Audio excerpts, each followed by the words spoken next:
Hi everyone, Susan here. I am my own maid, and today I'm going to be showing you how to make taco meat. So you can make tacos with it, you can make nachos with it, you can make burritos, you can even add it to your taco soup if you have leftover.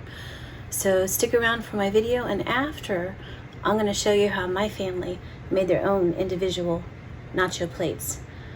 Let's watch the video. I know. Oh, that's so great. It's funny. Susan! Yeah. Hold on just a second for me, please. Yeah! They did it again! What? They did it again? Oh, come on!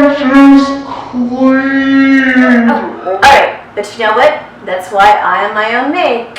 Welcome to our YouTube channel.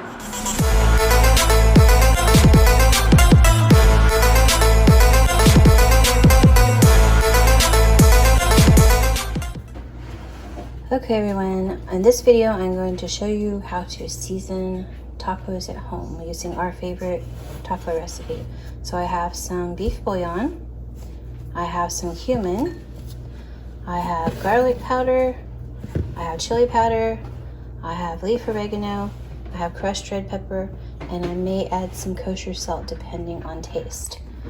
So in my bowl I put 1 teaspoon each of the dried oregano and the crushed red pepper, and the way I measure the other spices is a bit different than most people would do, but I'm going to show you. Okay, so the way I do our spices, because I've done it so many times and I know about how much we have, 5 pounds of meat. So I'm going to put this cap full, and it matches the top, and I'm going to put the cap full. I'm going to take the cap, and I'm going to do that with the chili powder, and I'm going to do that with the cumin. For the bouillon, I'm going to use a measuring spoon, and for the garlic, I'll use a measuring spoon. For the crushed red pepper and oregano, I did use a measuring spoon. But it's an easy way to do it if you know about how much spice that your family likes. Some will like more, some will like less. You can adjust this seasoning according to the taste of your family.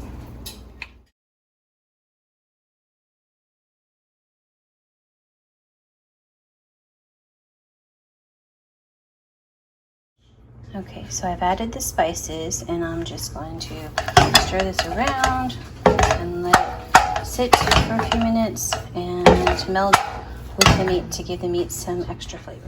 Okay guys, so as I'm stirring this, I want to make sure that I'm getting all the way down to the bottom of my meat to give all the meat an opportunity to have the spices on it. So we're just going to keep giving this a pretty good stir and let it sit. And then we'll add water.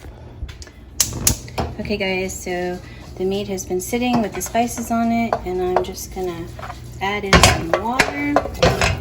I'm gonna start out with 2 cups. I can always add more, but I can't really take it away. So I'm gonna add that in, and I'm going to stir it all up really well. Grab this because the pan is hot, and we're gonna let it hang out for about 10 minutes. Okay everyone, so this is the finished taco meat. I did add a bit more chili powder to it as it needed a little bit more spice. If you keep your water down to a minimum, I use 2 cups of water for 5 pounds of meat.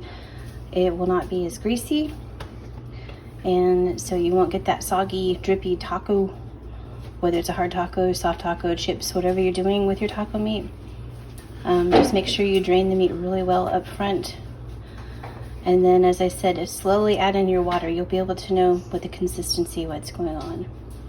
So we're going to plate this up, and that will be our dinner. Okay guys, so see how easy the taco meat is to season? It's really yummy. And now we're going to go check out those photos of how my family plated their dinner. But first, I want to remind you that the homemade red sauce and the homemade green sauce you're going to see in these photos, I already have videos for those on my channel. I'll link those below. Now, let's head on over and look at those delicious, yummy plated photos.